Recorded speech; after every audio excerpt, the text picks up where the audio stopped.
Querido irmão, querida irmã, para esta segunda-feira da sexta semana da Páscoa, nesse dia 23 de maio, temos como proposta de reflexão o texto de João, capítulo 15, do versículo 26 ao capítulo 16, versículo 4.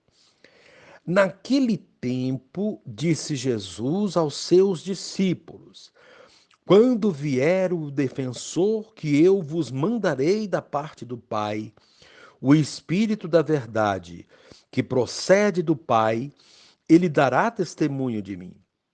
E vós também dareis testemunho, porque estáis comigo desde o começo.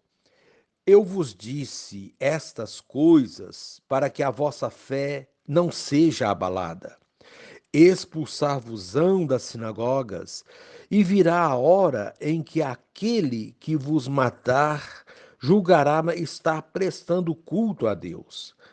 Agirão assim, porque não conheceram o Pai nem a mim.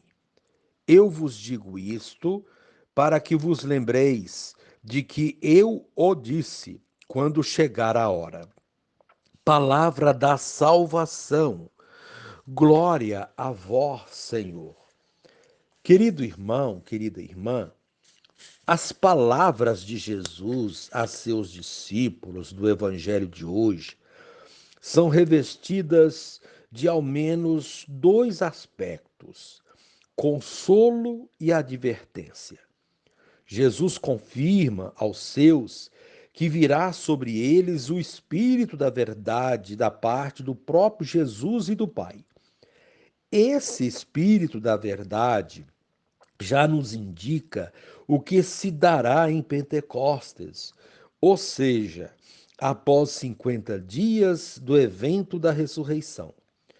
Os discípulos de Jesus são confirmados em sua missão por meio do Espírito Santo, que permite que eles recordem todo o ensinamento recebido e sintam-se fortalecidos quanto à missão a que darão continuidade. Por outro lado, é possível constatar que haverá contratempos. Basta que retomemos o que aconteceu com o Mestre. Jesus foi profundamente incompreendido pelas autoridades do seu tempo e, por isso, tomado como malfeitor, foi condenado à morte de cruz.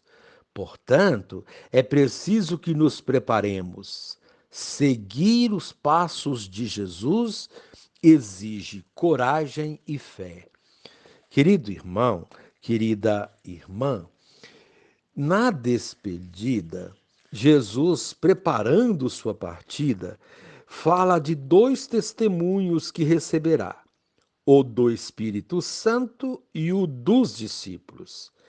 Assim, anuncia a vinda do Espírito Santo, o defensor. Ele vem da parte do Pai, enviado por Jesus. Ele vai lembrar e fazer compreender suas palavras. Como em um processo diante do mundo, o Espírito Santo vai defender Jesus, vai dar testemunho sobre ele. Também os discípulos darão testemunho dele. E como Jesus teve sua hora, sua paixão e morte, do mesmo modo, os discípulos terão sua hora. Serão expulsos das sinagogas, serão perseguidos de morte pelos que não acolheram Jesus. Com o auxílio do Espírito Santo, nós, seguidores de Jesus, somos suas testemunhas diante do mundo. Querido irmão, querida irmã, a proposta desse dia, testemunhar Jesus com sua vida e suas palavras. E reze assim comigo. Ó Jesus, prometes o envio do Espírito Santo, nosso defensor, e queres que sejamos no mundo tuas corajosas testemunhas. Dá-nos, Senhor, fortaleza para enfrentar as duras provações da vida cristã. Amém. Querido irmão, querida irmã, dando continuidade à reflexão da palavra de Deus, da liturgia dessa segunda-feira da sexta semana da Páscoa, nesse dia 23 de maio, você poderá acompanhar na sua Bíblia os textos Atos 16, 11 a 15, o Evangelho de João 15, 26 ao capítulo 16, versículo 4, o Salmo responsorial 149. Uma vez que você já ouviu a proclamação do Evangelho com a reflexão, você poderá agora acompanhar a leitura dos Atos dos Apóstolos e a continuação dessa reflexão aplicada à vida. Embarcamos em Troade e navegamos diretamente para a ilha de Samotrácia. No dia seguinte, ancoramos em Neápolis, de onde passamos para Filipos, que é uma das principais cidades da Macedônia e que tem direitos de colônia romana. Passamos alguns dias nessa cidade. No sábado, saímos além da porta da cidade para um lugar junto ao rio, onde nos parecia haver oração. Sentados, começamos a falar com as mulheres que estavam aí reunidas. Uma delas chamava-se Lídia. Era comerciante de púrpura da cidade de Tiatira. Lídia acreditava em Deus e escutava com atenção. O Senhor abriu o seu coração para que aceitasse as palavras de Paulo. Após ter sido batizada, assim como toda a sua família, ela nos convidou. Se vós me considerais uma fiel do Senhor, permanecei em minha casa. E nos forçou a aceitar. Palavra do Senhor. Graças a Deus. Querido irmão, querida irmã, estamos em clima de preparação para a celebração das solenidades da Ascensão do Senhor e de Pentecostes. Jesus está preparando o coração dos seus discípulos e o nosso para a continuidade da missão e os seus desafios. Não é somente quando as coisas vão bem e dão certo que devemos estar animados. É preciso ser firmes e perseverantes sempre, mesmo diante das dificuldades. É perseverando que vamos conseguir atingir os objetivos e ver a missão dar fruto, como nos mostra a primeira leitura de hoje. O texto relata Paulo e seus companheiros na missão. Aqui, eles estão em plena atividade, viajando de um lugar a outro, pregando a palavra e convertendo pessoas.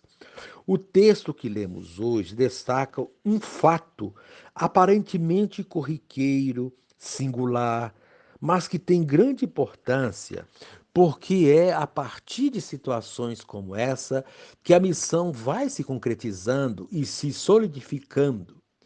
Paulo nos ensina como devemos proceder na missão e aproveitar as ocasiões do dia a dia para evangelizar. Às margens do rio, ele e seus companheiros veem um grupo de pessoas orando. Eram mulheres.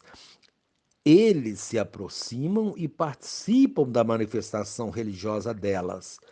Uma destas mulheres é Lídia, que se tornaria mais tarde uma das principais discípulas de Cristo, seguindo Paulo na missão. Paulo consegue a sua conversão, bem como a da sua família. O encanto de Lídia com as propostas missionárias de Paulo é tanto que ela o convence a permanecer em sua casa por um tempo. Paulo aceita. E essa imersão na vida de Lídia e de sua família a transforma de tal maneira que, a partir de então, ela se torna uma multiplicadora do conhecimento recebido. É a missão que vai se solidificando e dando fruto com procedimentos estratégicos e acolhimento fraterno. Porém, as coisas não são sempre assim. Houve e há ainda muita rejeição. Por isso, Jesus preparou seus discípulos e a cada um de nós para enfrentar esses desafios. A preparação se dá, dentre outras coisas, pela certeza do envio do Espírito Santo, que fortalecerá os discípulos depois da sua ida para junto do Pai. A ida de Jesus para junto do Pai, celebrada na sua ascensão, não significa o seu abandono do mundo, nem a orfandade dos discípulos. Pelo contrário, é a realização do projeto de Deus de estar conosco todos os dias mediante seu Espírito. Assim, ao ir para junto do Pai, Jesus envia o defensor, o Paráclito, o Espírito Consolador, que moverá as ações dos discípulos e missionários para que eles se mantenham sempre firmes, mesmo quando forem rejeitados, caluniados e perseguidos. É nestes momentos que demonstramos se verdadeiramente cremos nele e se a nossa fé é verdadeira. Manter-se firme diante do sucesso é fácil, difícil é ser perseverante diante da aridez da missão. Portanto, a liturgia de hoje é de encorajamento para não desanimarmos quando os frutos da missão não aparecem, ou quando há rejeição ou até mesmo perseguição. Jesus nos alerta: tudo isso acontecerá porque as pessoas não me conhecem. A partir do momento que elas conhecerem a Jesus, suas vidas serão transformadas, como foi transformada a vida de Lídia e de sua família. Mas para que isso aconteça, é preciso fé, firmeza e coragem. Quem deixa o Espírito Santo, quem deixa que o Espírito Santo haja em sua vida e ações, terá essa força para perseverar na missão e verá os seus bons resultados. Querido irmão, querida irmã, que possamos nos lembrar dessas coisas ditas por Jesus quando a missão não sair como planejamos ou quando surgirem as dificuldades. E reze assim comigo: Divino Espírito, sê meu defensor, dando-me ânimo e coragem para não desfalecer nos momentos de provação, mantendo inabalada minha fé. Amém.